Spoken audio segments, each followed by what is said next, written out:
Fue arrastrado, humillado y arrojado a las frías aguas del río Moldava. Pero lo que nadie imaginaba es que esa misma noche algo extraordinario surgiría sobre esas aguas, luces misteriosas que hasta hoy desafían a la ciencia y a la fe. San Juan Nepomuceno guardó un secreto tan profundo que prefirió la tortura y la muerte a romper el voto sagrado que juró ante Dios. Permanezca conmigo, porque en los próximos minutos conocerá el secreto que murió en silencio, pero que sigue resonando hasta hoy, para transformar corazones y fortalecer la fe de quienes más lo necesitan. En el corazón de la pequeña aldea de Pomuk, en Bohemia del siglo XIV, nació un niño bajo el suave sonido de las campanas que anunciaban el amanecer. El viento frío descendía de las colinas, moviendo suavemente las cortinas rústicas de las casas simples, mientras el cielo parecía cubierto por un manto opaco de nubes pesadas. En medio de la modestia del hogar, rodeado por paredes de piedra rugosa y el olor constante de pan horneándose en el horno de leña, Juan fue acogido con ternura por sus padres, humildes campesinos de fe sólida y oraciones constantes. Desde muy pequeño había en él algo que los ojos atentos de su madre no podían ignorar, una serenidad diferente, una curiosidad silenciosa que parecía atravesar lo común y buscar siempre lo que había más allá de la vista. Las mañanas siempre estaban marcadas por el sonido de las carretas crujientes, por los caminos de tierra, llevando suministros al mercado cercano. El pequeño Juan observaba en silencio, pero su corazón se inquietaba al escuchar las historias de los mayores sobre santos que enfrentaron grandes pruebas y se convirtieron en faros de esperanza. Escuchaba cada relato con ojos brillantes, sintiendo un apretón en el pecho, como si el llamado a algo más grande ya resonara suavemente, aún sin palabras, dentro de su joven alma. Cierta vez, en una noche fría y lluviosa, cuando los truenos rasgaban el cielo y las velas titilaban en las mesas de madera, Juan se encontró arrodillado ante la imagen de la Virgen María en la pequeña capilla del pueblo. No había nadie más allí, solo el sonido de las gotas de lluvia golpeando el techo y el viento silbante que entraba por las rendijas. Con lágrimas contenidas, pidió, sin saber exactamente qué pedía, que su corazón fuera guiado hacia algo que diera sentido a esa inquietud que no lo dejaba en paz.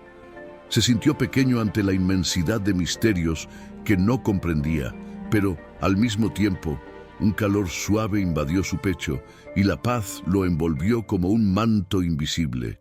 Aquella noche quedó grabada para siempre en su memoria, el primer susurro del llamado que moldearía su vida. En la adolescencia, mientras los otros jóvenes se entretenían en fiestas simples y juegos en las plazas de piedra, Juan elegía el silencio de los campos. Le gustaba caminar entre las vides, sintiendo el olor fresco de la tierra mojada y el sonido distante de las chicharras. Era allí donde sus pensamientos cobraban fuerza. Se preguntaba frecuentemente sobre el sentido del sufrimiento, observando los rostros marcados de sus padres y vecinos, cansados de una vida de trabajo arduo e incertidumbres. Ya había perdido a un niño, a un hermano menor, víctima de una fiebre repentina. El dolor silencioso de ese luto quedó impregnado en su memoria y contribuyó a profundizar aún más su sensibilidad ante los dolores ajenos. En la parroquia, impresionaba a todos con su atención durante las homilías. Era común verlo sentado en la primera fila, con la mirada fija en el altar, mientras absorbía cada palabra como si fuera un secreto precioso. El párroco local, hombre sabio y ya anciano, notó la profundidad poco común de ese niño y comenzó a orientarlo personalmente.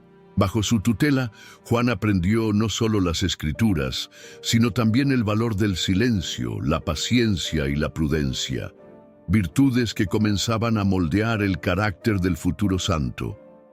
Había en él una disciplina discreta y constante, casi invisible a los ojos apresurados, pero evidente para quienes lo observaban de cerca. Cuando llegó el momento de decidir su futuro, la familia no tuvo dudas. Juan debía estudiar, pero no fue una decisión sin conflictos. El padre, hombre de manos callosas y espíritu simple, dudó en enviar a su hijo lejos. Temía las tentaciones de la ciudad grande y la fragilidad del joven ante un mundo desconocido. Las noches en esa pequeña casa se volvieron silenciosas y tensas. La madre, mujer de oración constante, intercedía por sabiduría. El propio Juan, entre el ardiente deseo de servir a Dios y el legítimo miedo de decepcionar a sus padres, pasaba noches en vigilia, mirando el cielo estrellado por la pequeña ventana de su cuarto y pidiendo valentía. La decisión llegó como un rompimiento abrupto, en un momento de gran tensión familiar. Tras una cena en la que el silencio fue más elocuente que las palabras, el padre, con voz firme y ojos aguados, le entregó a su hijo un pequeño medallón de madera, tallado a mano. «Ve», dijo simplemente, sin alargar la conversación. Juan sintió el peso de aquel permiso silencioso, comprendiendo que más que una autorización, era una bendición cargada de esperanza y temor. Esa misma noche, mientras las estrellas brillaban más que de costumbre, partió hacia Praga, llevando consigo solo una pequeña bolsa con ropa sencilla y un corazón lleno de expectativas y temor reverente. La llegada a la ciudad fue un choque. Las calles concurridas, el ruido incesante de los mercaderes, el fuerte olor de las ferias públicas, todo contrastaba brutalmente con la serenidad de las colinas de Pomuk. Sin embargo, en medio del caos, Juan encontró refugio en los muros austeros de la universidad. Allí, entre libros antiguos, manuscritos preciosos y debates acalorados, su espíritu floreció. El joven estudiante, discreto y silencioso, rápidamente se destacó, no por palabras vacías, sino por la profundidad de las preguntas que formulaba y por la humildad para reconocer aquello que no sabía. Los profesores lo admiraban, los compañeros lo respetaban. Había en él una combinación rara de inteligencia aguda y humildad profunda. Incluso lejos de casa, Juan no olvidaba sus raíces. Todas las noches, antes de dormir, se quitaba el medallón del cuello y lo sostenía entre sus manos, murmurando oraciones en voz baja. Llevaba consigo no solo el deseo de saber, sino el compromiso de poner ese saber al servicio del bien. Durante los años de estudio, presenció injusticias y excesos de la nobleza, vio el hambre y la miseria corroer el rostro de niños en las calles, pero nunca dejó que la indignación se convirtiera en amargura. Observaba, reflexionaba y ya planeaba en su interior la forma de ser un instrumento de transformación, aunque silencioso. Llegado el momento de la ordenación sacerdotal, la emoción fue indescriptible. En el gran templo de Praga, con vitrales que filtraban la luz del sol en colores vivos, Juan se postró ante el altar, mientras el coro entonaba cánticos que parecían venir de una dimensión casi sobrenatural. En el instante en que sus manos fueron ungidas, sintió un temblor recorrerle todo el cuerpo, no de miedo, sino de reverencia. Allí comprendió, sin palabras, que su vida ya no le pertenecía. Era ahora un siervo, un guardián de las almas, un escudo contra el mal. Al final de la ceremonia, mientras caminaba lentamente entre las columnas imponentes de la catedral, percibió en sí una serenidad nueva.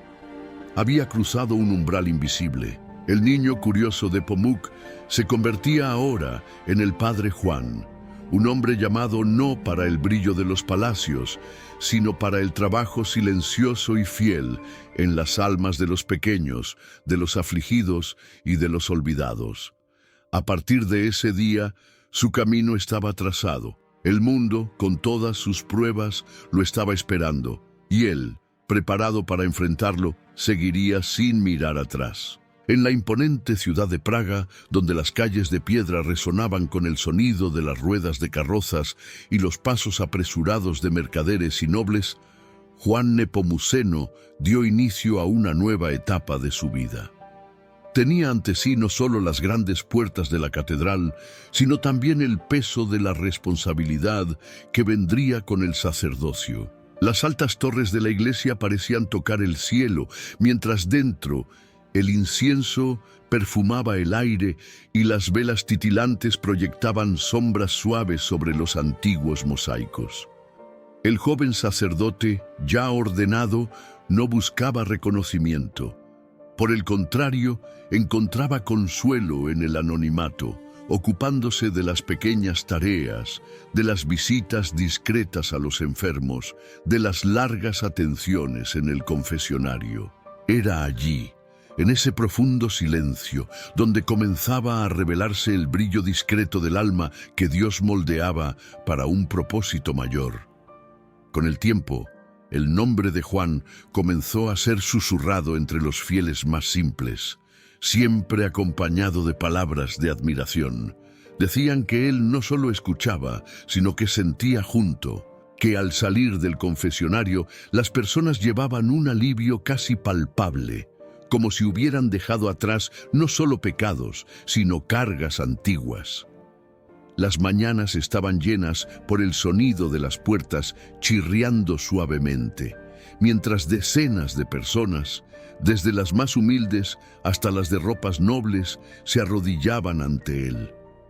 Sus ojos serenos y su voz calma traían consuelo a los corazones atormentados. Las palabras que decía no eran rebuscadas, pero llevaban un peso de verdad y misericordia que quedaba grabado en la memoria. En la universidad, donde también enseñaba teología, Juan demostraba una capacidad impresionante de unir firmeza doctrinal con paciencia con los alumnos. No había espacio para la vanidad en su comportamiento. Sus colegas, muchos de ellos tentados por la soberbia intelectual, veían en él un ejemplo silencioso que no necesitaba de discursos inflamados para conquistar respeto.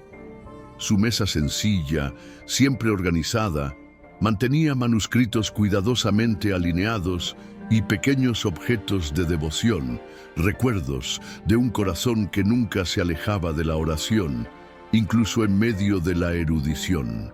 En noches solitarias, cuando el viento frío cortaba las calles estrechas de Praga, era común verlo encendiendo una única vela y arrodillándose ante un pequeño crucifijo, pidiendo sabiduría para servir mejor a aquellos que le confiaban sus almas.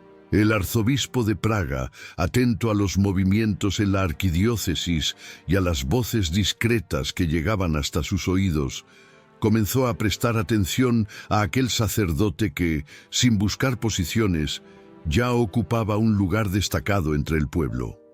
La decisión de nombrarlo vicario general no vino de forma precipitada. Fue fruto de una observación atenta y de una profunda confianza. La invitación fue hecha en una mañana fría, dentro del despacho episcopal, donde la luz del sol atravesaba los vitrales y pintaba el suelo de colores suaves. El arzobispo, hombre experimentado y de mirada penetrante, reconoció en Juan un espíritu incorruptible. El cargo exigía prudencia, valentía y, sobre todo, una fe inquebrantable. Juan aceptó con humildad, consciente del peso que colocaba sobre sus hombros, pero decidido a no alejarse de los orígenes sencillos que moldearon su carácter. El ambiente de la curia, sin embargo, era muy diferente de los confesionales silenciosos y de las aulas. Las paredes adornadas con tapicerías finas y las mesas pesadas de madera oscura eran testigos de reuniones cargadas de intereses políticos y disputas veladas. La Iglesia, en ese tiempo, no estaba inmune a las presiones del poder civil, y el vicario general necesitaba equilibrarse entre el deber pastoral y las complejidades diplomáticas.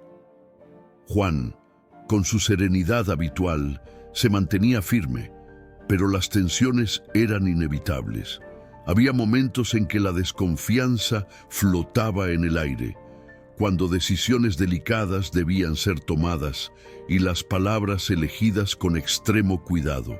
Cada reunión era una partida silenciosa de ajedrez, donde la fe y la prudencia eran las piezas más valiosas. Cierta tarde, un giro inesperado puso a Juan en una situación de enorme tensión. Le llegó la noticia de que, en algunas parroquias distantes, sacerdotes estaban siendo presionados por autoridades locales para conceder privilegios injustos, infringiendo la equidad que la Iglesia predicaba.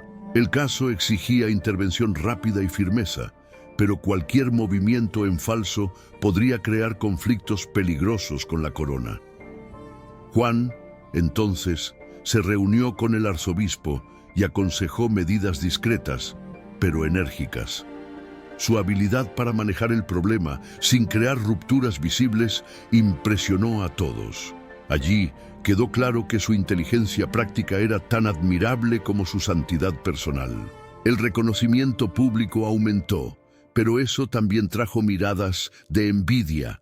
En ciertos círculos más cercanos a la corte comenzaron a surgir comentarios maliciosos insinuando que Juan buscaba poder. Él, sin embargo, ignoraba tales rumores y seguía firme en el trabajo arduo. Continuaba visitando a los enfermos en silencio, celebrando misas con devoción auténtica y dedicándose a los más humildes. Su vida estaba marcada por una disciplina que no conocía descanso. Las madrugadas eran frecuentemente pasadas en estudio y oración, mientras que las mañanas comenzaban antes del toque de la campana mayor de la catedral. El pueblo lo veía no como un funcionario eclesiástico, sino como un verdadero pastor de almas.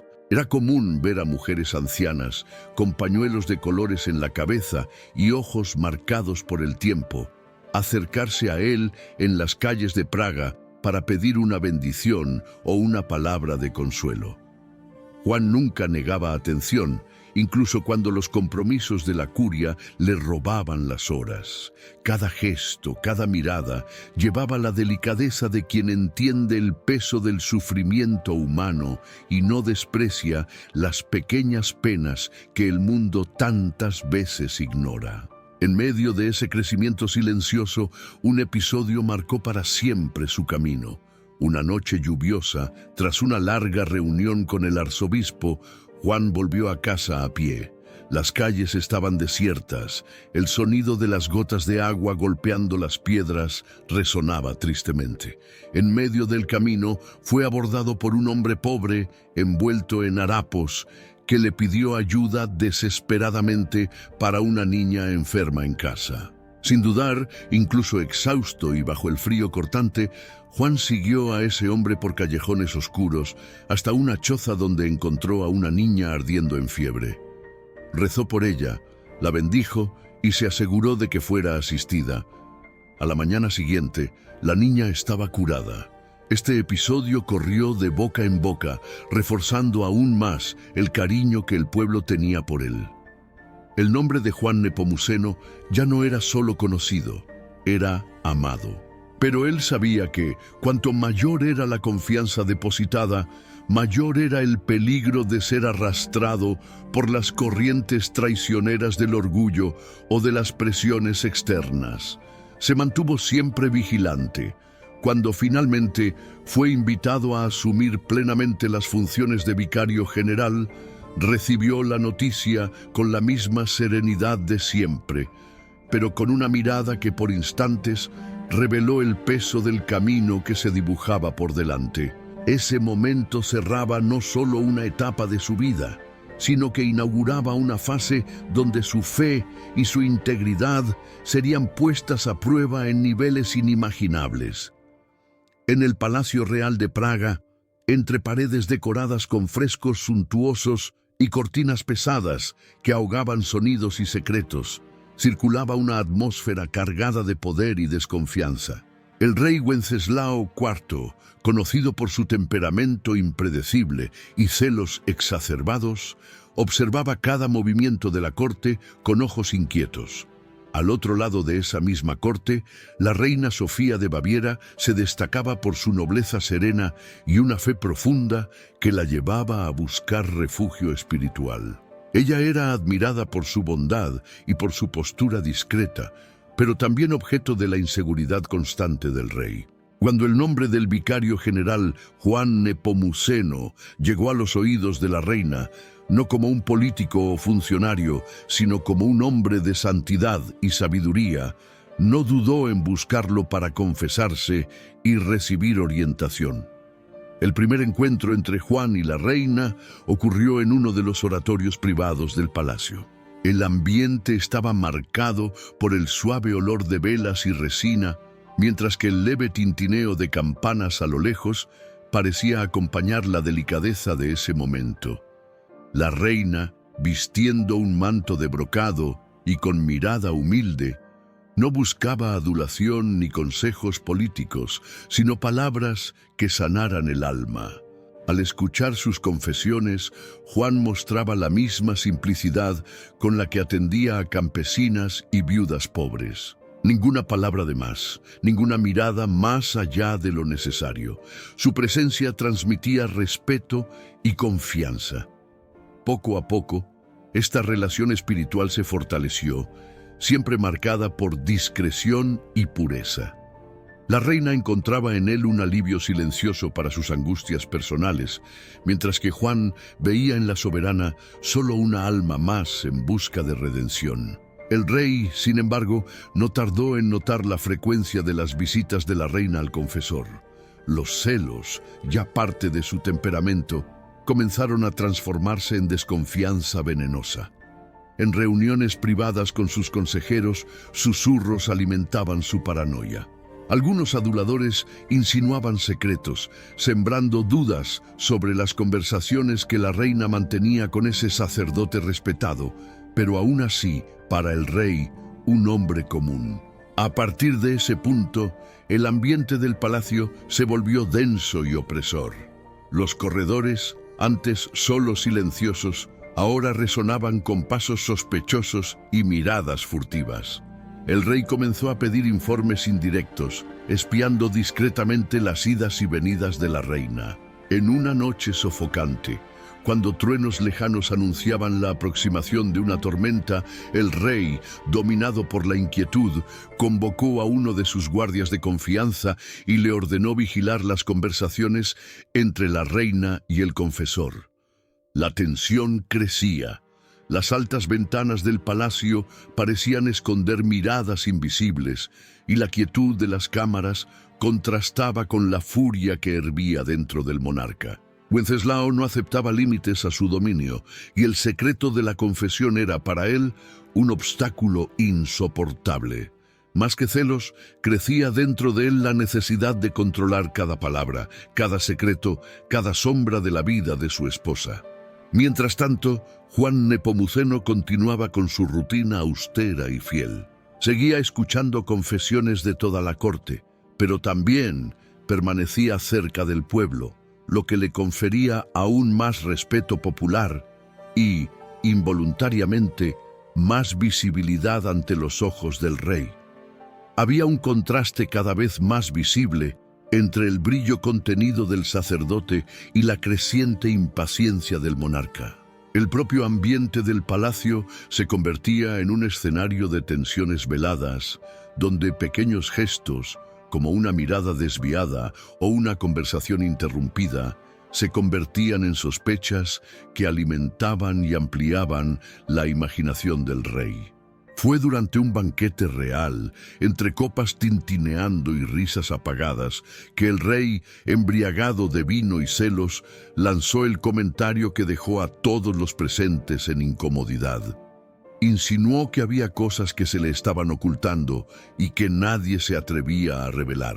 El salón quedó en silencio por algunos segundos que parecieron eternos, hasta que alguien, buscando romper el clima, levantó un brindis forzado.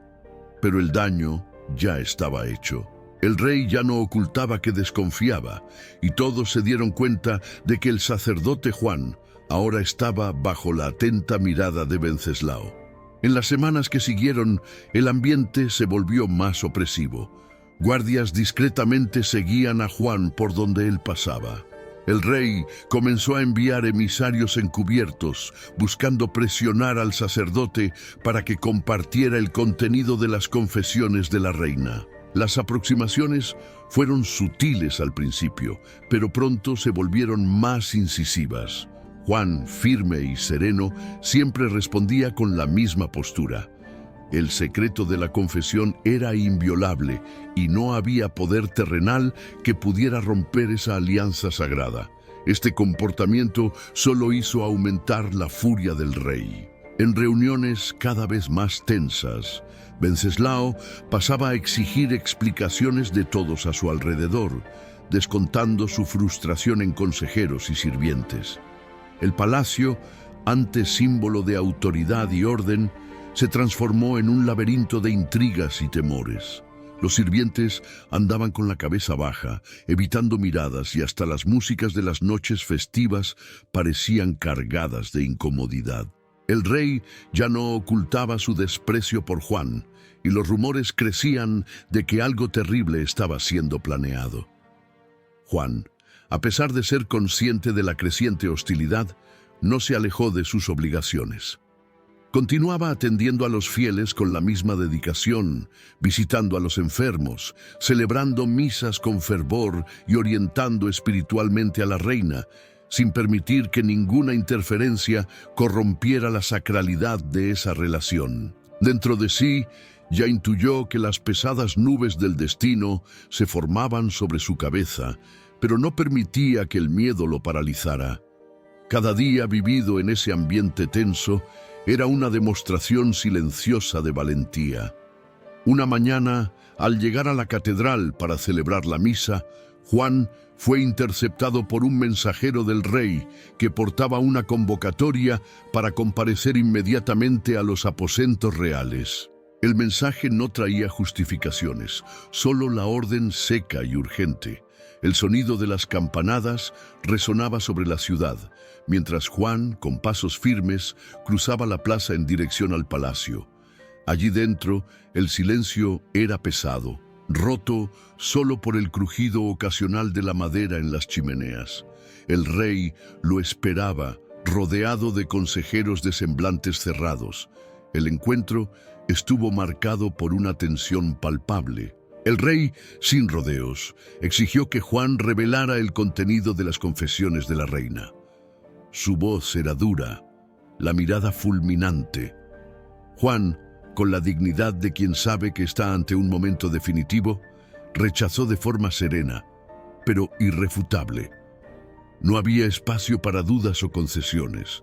El rey, tomado por una furia ciega, se levantó abruptamente, el sonido de la silla arrastrándose violentamente por el suelo de piedra. Gritó palabras ásperas, amenazó, pero solo encontró el silencio respetuoso y firme de aquel hombre que no se doblegaba.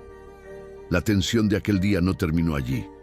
El rey, enfurecido, declaró ante sus consejeros que habría castigo para tal desobediencia. El clima estaba tenso. A partir de ese momento, Juan ya no era solo un confesor respetado. Se había convertido, sin buscarlo, en un blanco del poder, un símbolo de resistencia ante fuerzas que no conocían límites. En el frío cortante de la mañana siguiente a la humillación pública, el Palacio de Praga estaba sumido en un silencio tenso y denso.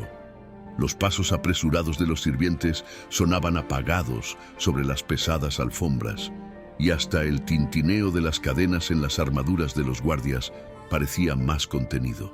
El rey Venceslao IV, encerrado en sus aposentos, hervía de ira y frustración. Su autoridad había sido desafiada ante sus consejeros, y eso era algo que no estaba dispuesto a tolerar. Para el rey, no se trataba más de curiosidad sobre las palabras dichas a la reina, sino de un juego de poder, de honor herido y dominio amenazado. Quería sumisión, quería controlar cada detalle de la corte, y Juan Nepomuceno, con su silencio inquebrantable, representaba ahora la afrenta viva a su autoridad. Al mediodía, cuando las campanadas del gran reloj de la catedral resonaron por toda la ciudad, un grupo de soldados partió discretamente del palacio.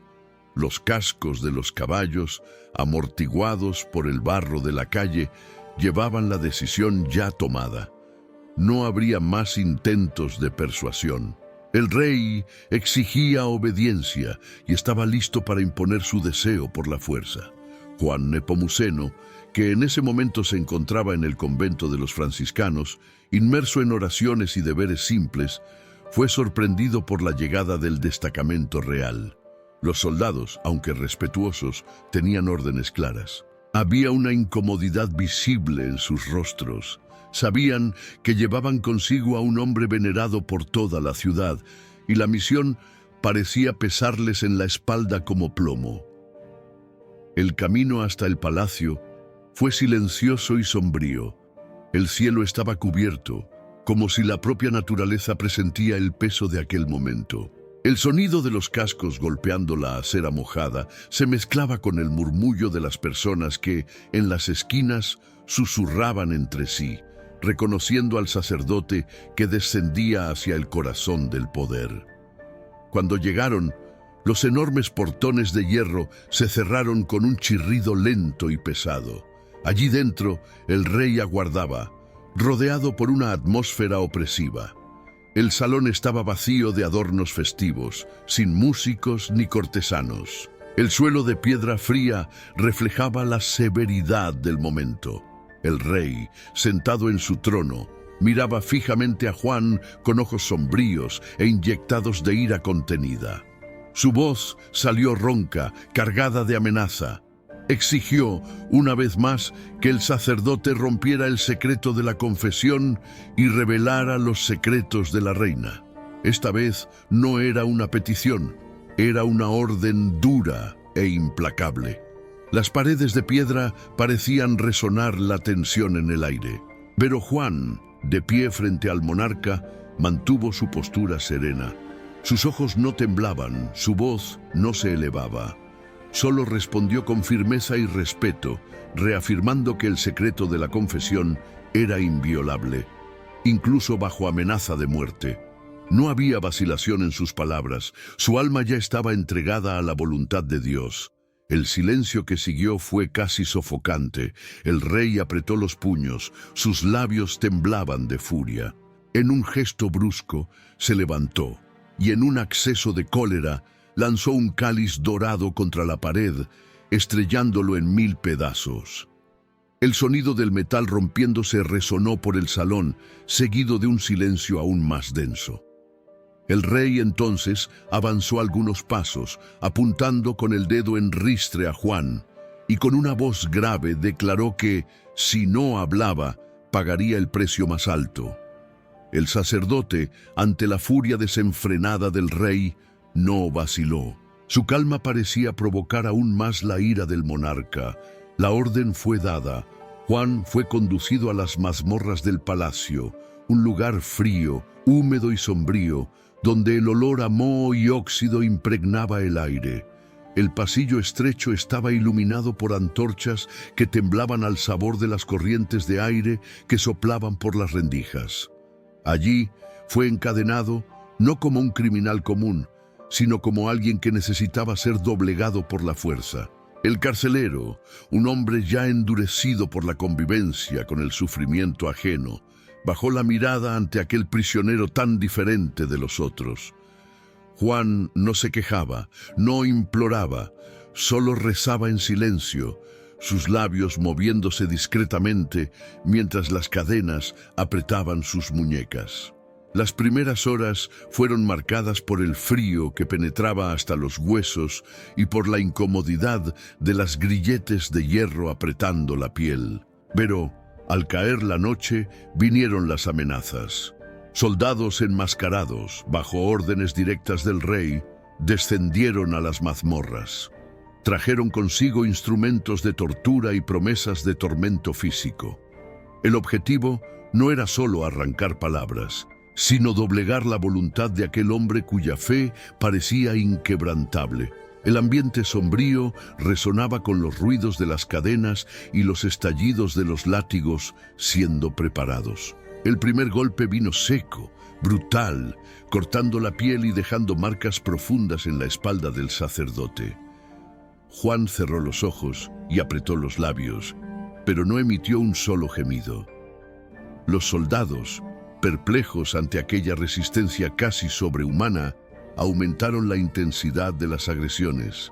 Látigos, varas de hierro, golpes violentos sobre su cuerpo flaco y debilitado.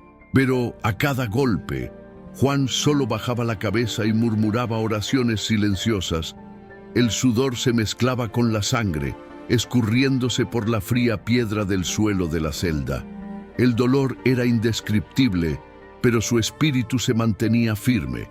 Los guardias, exhaustos y atónitos, comenzaron a dudar. Uno de ellos, visiblemente afectado, se retiró antes del final, incapaz de soportar el escenario.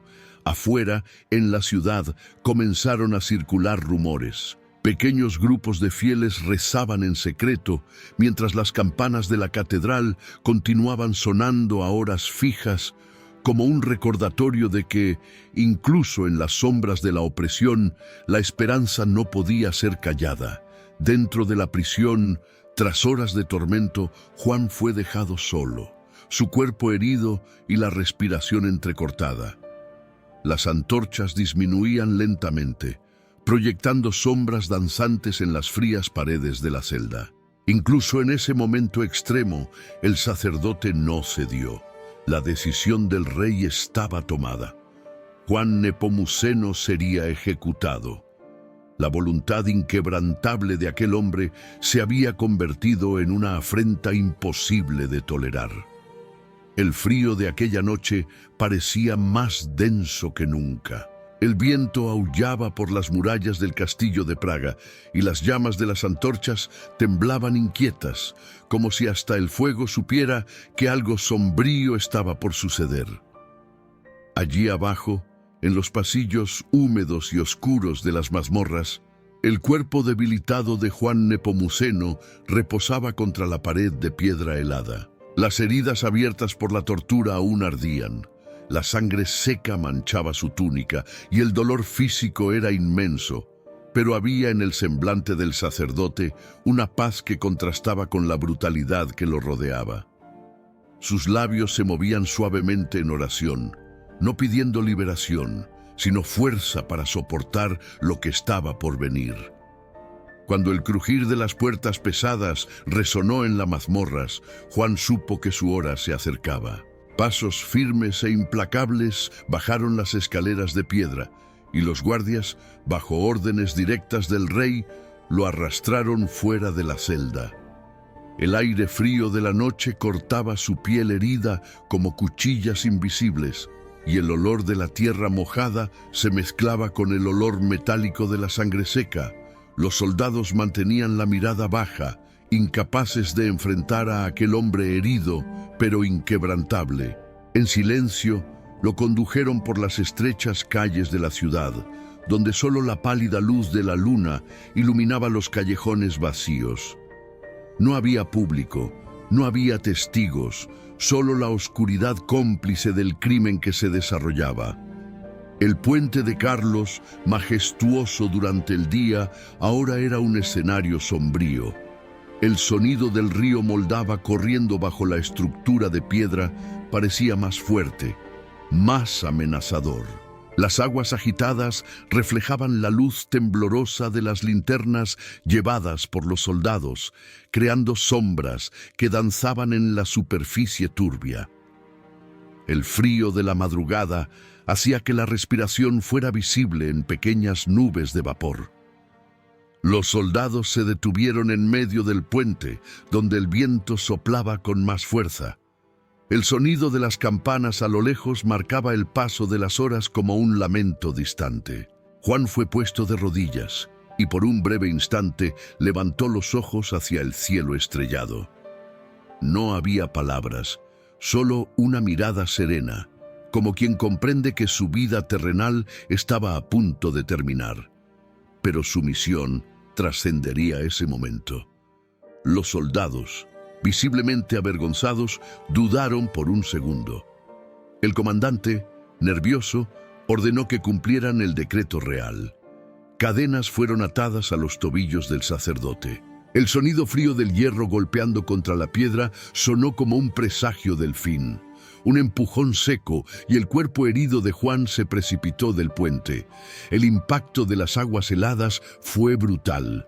El río Moldava, agitado por la corriente, parecía querer engullir aquel cuerpo frágil y marcado por el dolor. Durante unos segundos todo fue silencio. Entonces, algo extraordinario sucedió. Pequeñas luces comenzaron a surgir sobre las aguas oscuras, como llamas flotantes que danzaban suavemente alrededor del lugar donde el cuerpo había sumergido. Pescadores que estaban en la orilla, acostumbrados al silencio y la oscuridad de la madrugada, vieron el fenómeno y quedaron en estado de shock. Las luces, suaves y persistentes, flotaban sobre el río como una señal misteriosa, algo imposible de ignorar. Las mujeres de la ciudad, muchas de ellas que ya habían recibido bendiciones y consejos de Juan, se reunían en las iglesias para rezar. Algunas, con los ojos rojos y las manos temblorosas, encendían velas y murmuraban oraciones. El pueblo sencillo sentía que un gran injusticiado había sido entregado a la muerte y la tristeza se apoderó de las calles. Era como si el cielo, en su infinita sabiduría, quisiera testificar ante los hombres que aquella muerte no pasaría desapercibida. Mientras tanto, en la ciudad comenzaron a circular rumores. La noticia de la desaparición del sacerdote se propagaba rápidamente y pronto se supo que había sido llevado por la fuerza y que al amanecer su cuerpo probablemente sería encontrado. En la mañana siguiente, el cuerpo de Juan fue encontrado a la orilla del río, cerca de una zona de piedras cubiertas de musgo. Su rostro, aunque marcado por la violencia, mantenía una expresión serena. Las cadenas aún ataban sus tobillos, atestiguando la brutalidad de la ejecución. El pueblo, al ver aquel cuerpo, no se limitó al lamento. Lloraban, sí, pero también murmuraban palabras de veneración. Las campanas de la catedral sonaron largamente y pronto se formaron multitudes alrededor del lugar donde el cuerpo fue depositado. Personas se arrodillaban, tocaban el manto rasgado del sacerdote y rezaban. Muchos afirmaban sentir un perfume suave en el aire, algo inexplicable ante el cuerpo exhausto y herido. El arzobispo de Praga, informado sobre lo ocurrido, ordenó que el cuerpo fuera llevado a la catedral, donde fue recibido con solemnidad y reverencia. Las puertas del templo permanecieron abiertas y el flujo de fieles parecía interminable. Hombres, mujeres y niños se acercaban al ataúd simple, tocaban la madera y derramaban lágrimas silenciosas. Había un sentimiento colectivo de luto, pero también de admiración. Aquella hombre que resistió la presión del rey y había entregado su vida sin renegar de su fe, se convertía en símbolo de fidelidad y coraje. En la noche que siguió, mientras el cuerpo era velado, comenzaron a surgir relatos sobre curas y gracias alcanzadas por aquellos que rezaban junto a su urna. El ambiente, iluminado por cientos de velas, parecía envuelto en una paz inexplicable.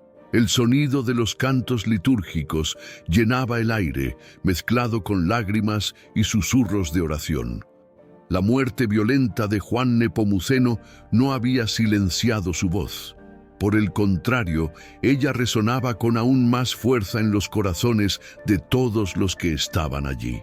En la fría mañana que siguió a la trágica ejecución, las orillas del río Moldava no eran solo escenario de muerte, sino de un misterio que comenzaba a esparcirse como fuego entre la paja seca.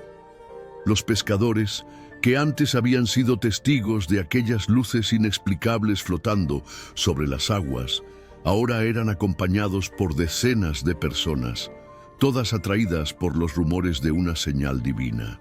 El cuerpo de Juan Nepomuceno, encontrado poco después, fue retirado con extremo cuidado, aún envuelto en las cadenas que cargaban el peso de la brutalidad del rey. En el rostro del sacerdote, a pesar de las marcas de la violencia, había una serenidad imposible de ignorar, como si la muerte no hubiera sido una derrota, sino el cumplimiento de algo mucho mayor. El cortejo que transportó su cuerpo hasta la catedral fue silencioso y cargado de emoción. Las calles de Praga, generalmente tan vivas con el comercio y las voces del pueblo, parecían suspendidas en el tiempo. Las personas se arrodillaban al paso del féretro improvisado. Algunas lloraban, otras simplemente hacían la señal de la cruz con las manos temblorosas. Mujeres ancianas sostenían rosarios con tanta fuerza que los dedos se ponían rojos, murmurando oraciones que apenas podían articular entre sollozos.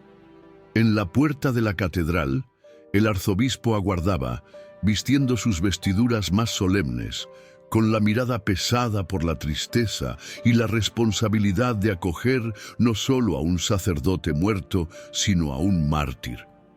Cuando el cuerpo fue colocado ante el altar, la atmósfera cambió completamente.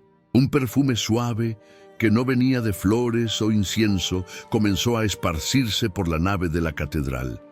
Las velas titilaban sin viento y el profundo silencio era interrumpido solo por los susurros de las oraciones.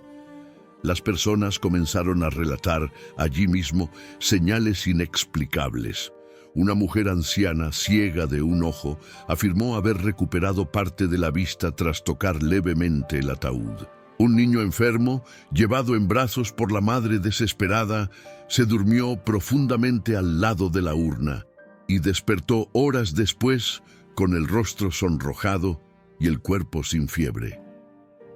Estos relatos se esparcieron rápidamente y el templo, que ya estaba repleto, se volvió pequeño para la multitud que quería acercarse a aquel cuerpo marcado por la fe inquebrantable.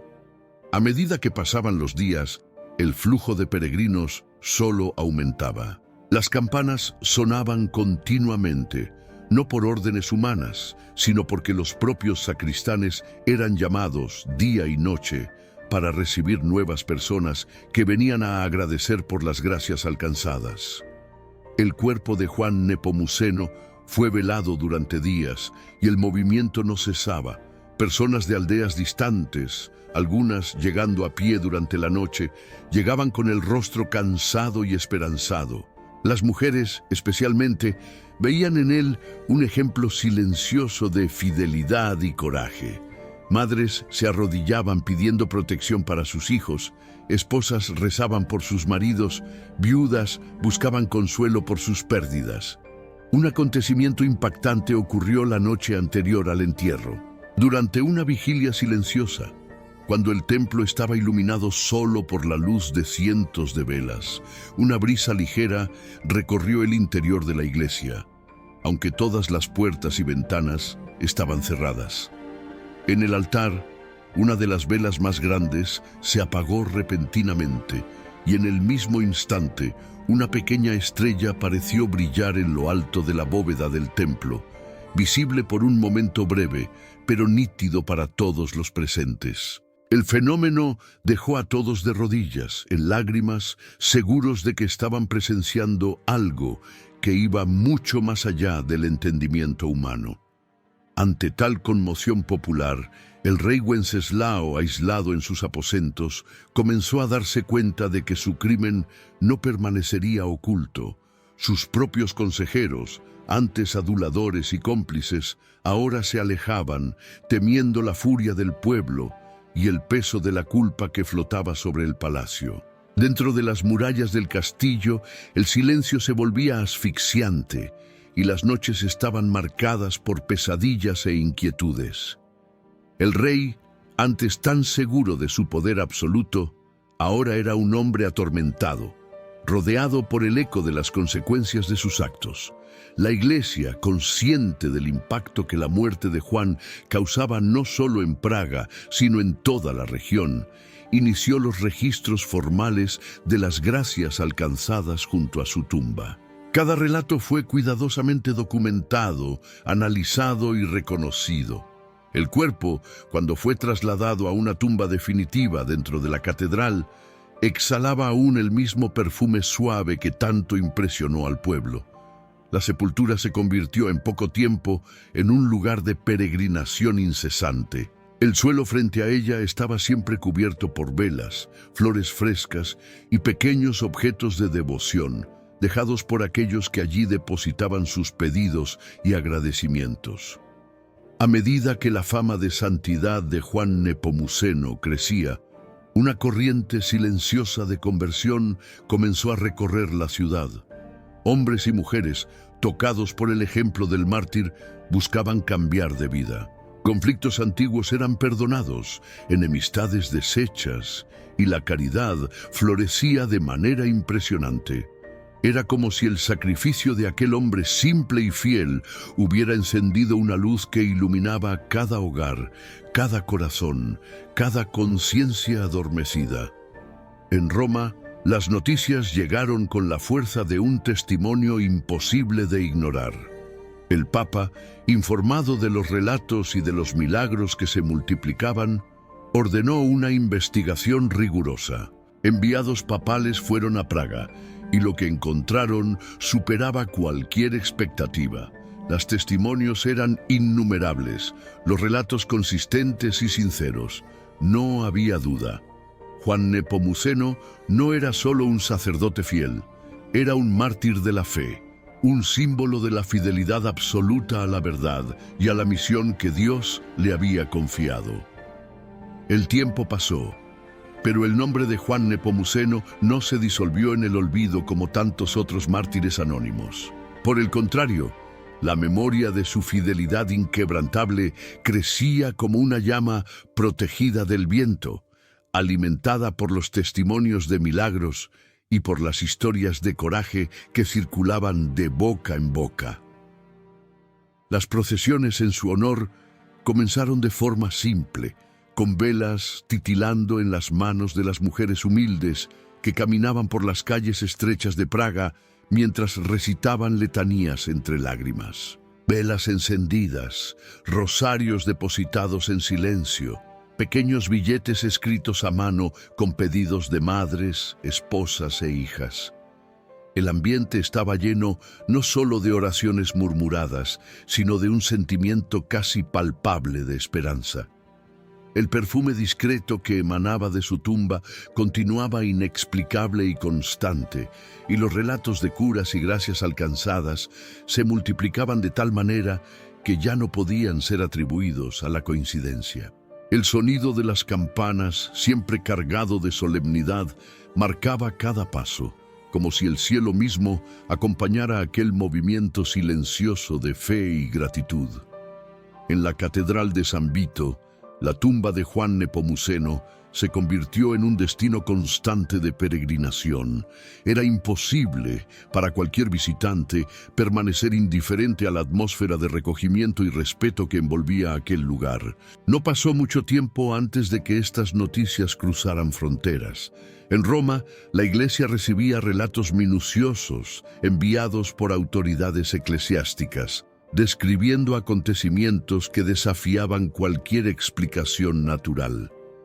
El Papa mandó abrir un proceso canónico. Sacerdotes enviados para investigar atestiguaron filas interminables de personas simples y nobles que con lágrimas en los ojos relataban sus historias. Niños curados de enfermedades consideradas incurables, familias reconciliadas tras años de separación y conversiones inesperadas de corazones endurecidos por la vanidad y el orgullo. Las palabras usadas por estas personas no eran elocuentes, eran simples, cargadas de verdad, de emoción sincera, y no dejaban dudas sobre la profundidad del impacto espiritual de Juan. Mientras tanto, el propio cuerpo del mártir pasó a ser objeto de estudio. Cuando, años después de su muerte, se abrió la tumba para el proceso de beatificación, lo que encontraron sorprendió incluso a los más escépticos. La lengua de Juan, intacta y roja, reposaba como un signo material de su fidelidad absoluta al secreto de la confesión. Aquella visión dejó a los presentes en lágrimas. El arzobispo que presidía la apertura no pudo contener la emoción y la noticia se extendió como un incendio. Era un signo visible, un testimonio vivo de que Dios había glorificado a aquel que prefirió el silencio a la traición, la verdad a la conveniencia. El Papa Benito XIII, ante pruebas tan claras y una devoción popular que no cesaba de crecer, confirmó la canonización de Juan Nepomuceno el 16 de mayo de 1729. La celebración, realizada en Roma, reunió fieles de diversas partes del mundo cristiano. La plaza de San Pedro estaba tomada por una multitud emocionada, mientras las campanas de la basílica sonaban con fuerza, resonando por toda la ciudad. Las palabras del Santo Padre resonaron con fuerza y solemnidad. Allí, ante la Iglesia Universal, se proclamaba santo a aquel sacerdote que prefirió la muerte al pecado, el martirio a la deshonra, y que ahora, oficialmente reconocido, se convertía en modelo eterno de fidelidad. A partir de ese momento, imágenes de San Juan Nepomuceno comenzaron a ser esculpidas en piedra y madera por toda Europa. En las iglesias, su figura pasó a ser representada con un dedo sobre los labios y una palma en la mano, símbolo de la fidelidad y del martirio silencioso. Estatuas suyas fueron colocadas sobre puentes, especialmente para protección contra inundaciones y desastres, en una referencia directa al lugar de su martirio. En cada una de esas imágenes había una mirada serena y un semblante de paz que parecía invitar a los fieles a la confianza, al silencio reverente, a la fidelidad en los momentos más difíciles. En las villas y ciudades, la fiesta de San Juan Nepomuceno pasó a ser una fecha aguardada con fervor. Las mujeres, especialmente las más ancianas, preparaban con cariño las vestiduras litúrgicas y decoraban las iglesias con flores recogidas con sus propias manos. Durante las procesiones, el sonido de los cantos resonaba fuerte y las lágrimas eran parte natural de la celebración, no de tristeza, sino de gratitud. Era imposible no emocionarse ante la fe que movía tantas vidas y transformaba corazones endurecidos. El legado del santo atravesó los siglos, llegando a las Américas, donde misioneros católicos llevaron su devoción a los pueblos recién evangelizados. En Brasil, en aldeas coloniales, imágenes de San Juan Nepomuceno reposan en altares simples, pero rodeados de flores y velas encendidas. En México, familias enteras invocan su nombre en las noches de tormenta. En Italia y en España, su ejemplo se cuenta de generación en generación, como una lección de vida, de valentía y de integridad moral. Aún hoy, en Praga, el lugar donde Juan Nepomuceno fue arrojado al río Moldava está marcado por una cruz de bronce que recibe diariamente el toque de manos piadosas y suplicantes. Quien la visita se siente envuelto por un silencio respetuoso, interrumpido solo por el suave sonido de las aguas del río que desde aquella noche trágica jamás ha dejado de llevar consigo el eco de aquel martirio silencioso. El sonido de las aguas parece cargar aún hoy la memoria viva de un hombre que, incluso ante el poder tiránico, se mantuvo firme, fiel y sereno hasta el final.